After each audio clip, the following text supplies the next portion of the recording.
Hi friends, welcome back to my channel Only by presenting up the challenging MCQs, assertion and reasoning type of questions from Group A 81 to 85. Definitely helpful for all of you for different competitive exams. The first question relates with the chapter nervous coordination.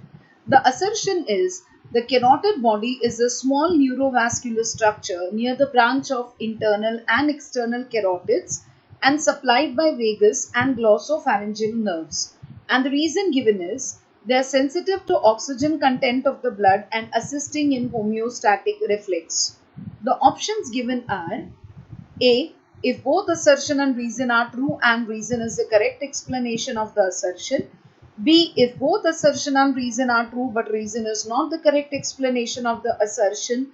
C. If assertion is true but the reason is false. And D. If both assertion and reason are false. And the correct answer for this question is B. Assertion and reason are true, but reason is not the correct explanation of the assertion. Now, first let's know that there is a difference in between the carotid sinus and the carotid body. Please look on the screen here. You will see a structure that is carotid sinus, that is baroreceptor, and the carotid body, which is a chemoreceptor. A very big difference. Please note this. The carotid sinus is the baroreceptor. That means जो pressure changes के लिए respond करता है, that is the carotid sinus. And carotid body has chemoreceptors, यानी जो chemicals के लिए respond करेगा, that is carotid body. Okay, and of course this location is also different. First let's understand this. In human anatomy, the carotid sinus, I will take up the pointer.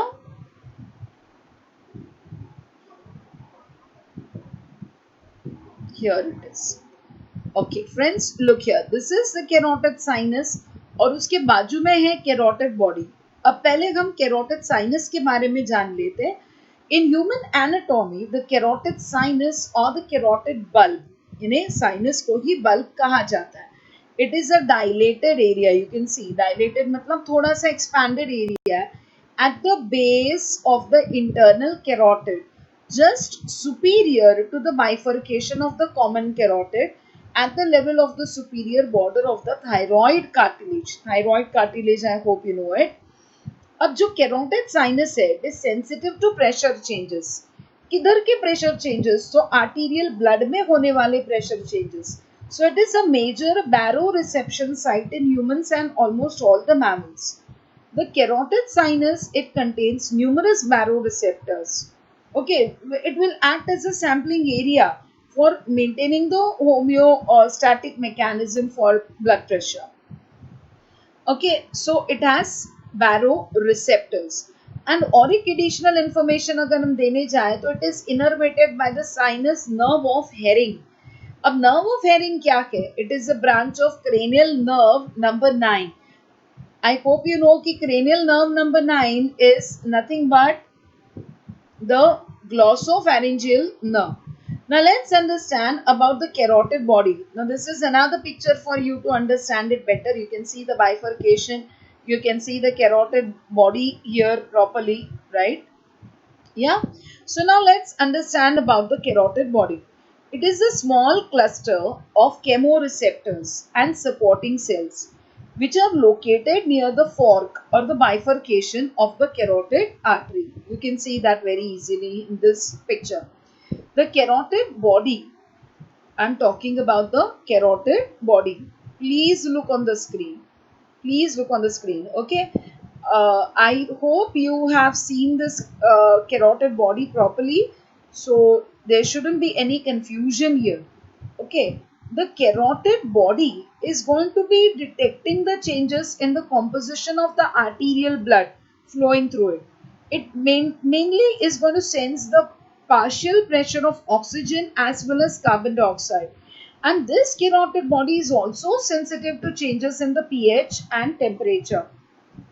So it can modulate the cardiovascular and the respiratory functions primarily through the sympathetic tone. So when the carotid body senses acidemia, hypercapnia, hypoxia, then there is autonomic firing, and that leads to increased blood pressure or the heart rate and the respiratory rate to adjust. And one more additional information to give is the carotid body is also called as carotid glomus or glomus caroticum. So इसी question को मैं modify करके उसका अलग नाम अगर डाल देती हूँ carotid glomus या glomus caroticum.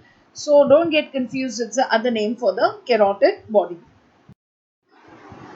The next question relates with the chapter hormonal coordination. The assertion is the hormone aldosterone is secreted by adrenal cortex after the low sodium ion of the blood, and this causes the kidneys to release renin. The reason given is the presence of renin leads to the formation of angiotensin II, which causes the adrenal cortex to release aldosterone. And the options given are A. Both assertion and reason are true, and reason is the correct explanation of the assertion. B. Assertion and reason are true, but reason is not the correct explanation of the assertion. C. Assertion is true, but the reason is false. And D. Both assertion and reason are false. And the perfect answer is A. Now let us understand about aldosterone. Aldosterone, you might have heard it is a steroidal hormone which is synthesized in the zona glomerulosa of the adrenal cortex. अब adrenal cortex and adrenal gland ये जो दिखाई दे रहा है आपको, I hope you can see this. See, this is the kidney and this is the adrenal gland which secretes aldosterone. Okay, which part is involved in the secretion? The zona glomerulosa.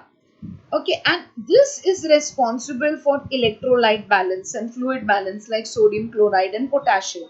And this is the reason why it is called as a mineralocorticoid hormone.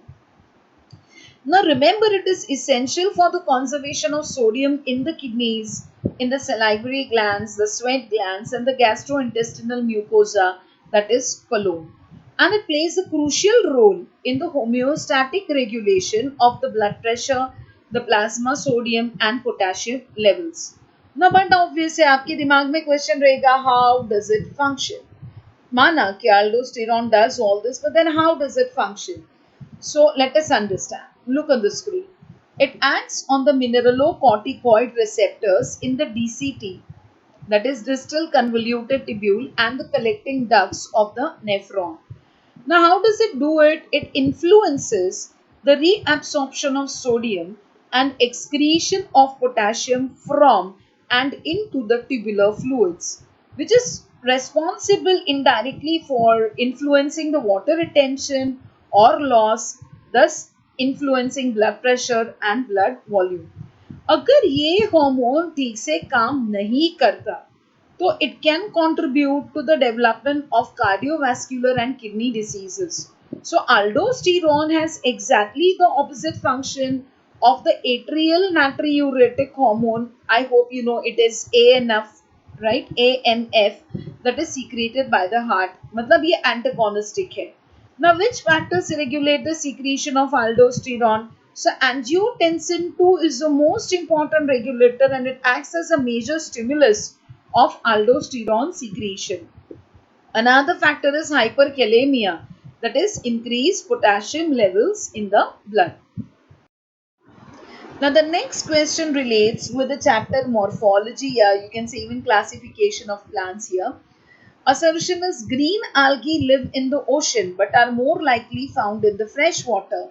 And the reason given is green algae are believed to be closely related to the first plants because both of these groups have a cell wall that contains cellulose.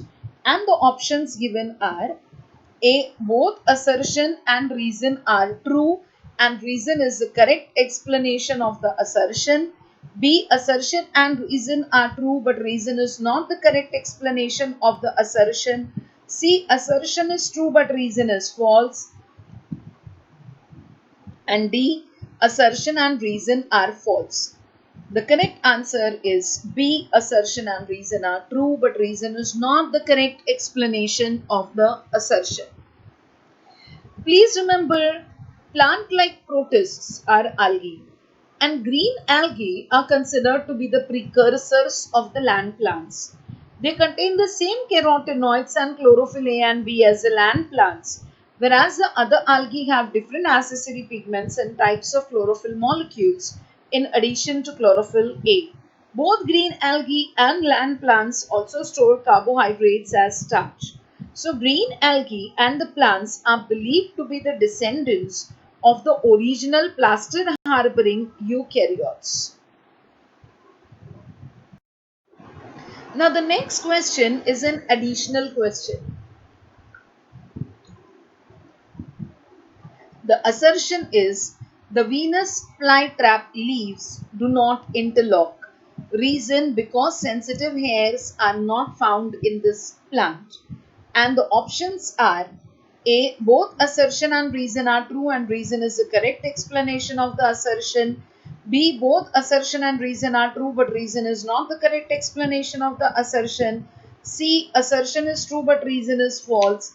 And D. Both assertion and reason are false. The correct answer is both assertion and reason are false. Look on the screen. The Venus flytrap, that is Dionaea muscipuli, is a carnivorous plant. It catches its prey, chiefly insects and arachnids, with a trapping structure which is formed by the terminal portion of each of the plant's leaves, which is triggered by tiny hairs. You can look on the screen, and these are called as trigger hairs or sensitive hairs, and you can see clearly that is they are present on the inner surfaces. So when an insect or spider, you can see on the right side in the diagram here, the picture here, when an insect or the spider crawls along the leaves and it contacts a hair, the trap prepares to close and it snaps shut only if another contact occurs within approximately 20 seconds of the first strike. अब triggers may occur if 1/10 of the insect is within the contact. The requirement of redundant triggering in this mechanism, it helps as a safeguard against wasting energy by trapping objects with no nutritional value. मतलब क्या कि dust particle आ गया, कोई पत्ता वित्ता आ गया तो उसको मतलब उसको पकड़ के कोई फायदा नहीं है, राइट? सो अगर कोई जीता जागता इंसेक्ट है तो जिस उसकी मूवमेंट की वजह से नेक्स्ट ट्रिगर आ जाएगा, so the plant gets to know कि it's prey and it has to shut. The requirement is this, okay? So this is to safeguard against wasting energy by trapping objects with no nutritional value. समझा? The plant's common name refers to Venus. Now you can look on the screen again a beautiful image of how the Venus flytrap looks and how it gets interlocked. You can see an insect also getting trapped here. Now, as I said, the plant's common name is referring to Venus, the Roman goddess of love. And the genus is Dionaea, that is daughter of Dione, refers to the Greek goddess Aphrodite. And the species का जो name है muscipuli is Latin for both mouse trap and fly trap. Okay, and another interesting thing to know is the plant was historically known as Tipitivichet. Okay, and please also remember Venus flytrap is found in nitrogen and phosphorus poor environments such as the bogs and the wet savannas. So small plant hai, slow growing hai, it can tolerate the fire well, it depends upon periodic burning, okay, because that helps in suppressing its competition. Okay, and जो soil में nutritional poverty है क्योंकि वो soil is not rich in nitrogen and phosphorus. Sorry. So this is the reason it relies on the elaborate traps, insects, because that can provide them with nitrogen and protein which the soil cannot give them. Clear है? अब ये जो mechanism है ये complex mechanism है जिससे वो shut होता है. जैसे मैंने कहा it requires minimum 2 stimulations. There are 3 trigger hairs on the inner side and that shuts open and this is how it functions. The next question relates with the chapter Morphology of Flowering Plants and the question is The sieve tube elements of phloem are not arranged end to end. That's the assertion. And the reason given is each element is joined to the next by a sieve plate. The options given are both assertion and reason are true, and reason is the correct explanation of the assertion. B. Both assertion and reason are true, but reason is not the correct explanation of the assertion. C. Assertion is true, but the reason is false. And D. Both assertion and reason are false. And the correct answer is both of these are false. Now, let us first understand what is phloem. You know, phloem जो है, you say it is the food conducting tissue. Xylem is the water conducting tissue and the phloem is the food conducting tissue. ये आपको मालूम है, right? Phloem क्या करता है? Phloem helps in transport of organic nutrients from the leaves to the roots. It is a vascular tissue, no doubt. मतलब ये organic nutrients को carry करता है from the leaves to the roots and all the parts of the plant body. Okay, so phloem is the innermost layer of the bark. Its name is derived from a Greek word phylos. So it is phloem. It mostly transports a soluble organic material and which is transported by a mechanism you might have heard about, that is translocation. Now, it is a living conductive tissue which is made up of four elements.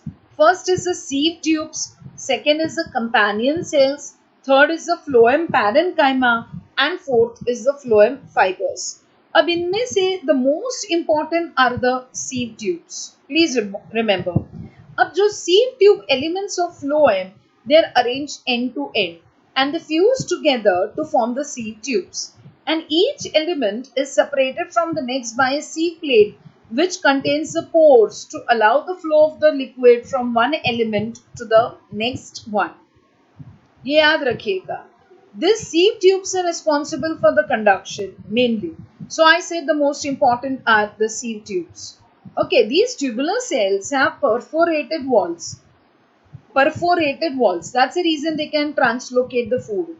Okay, a phloem fibers जो हैं, they are represented by the dead sclerenchyma fibers that are found in between the sieve tubes.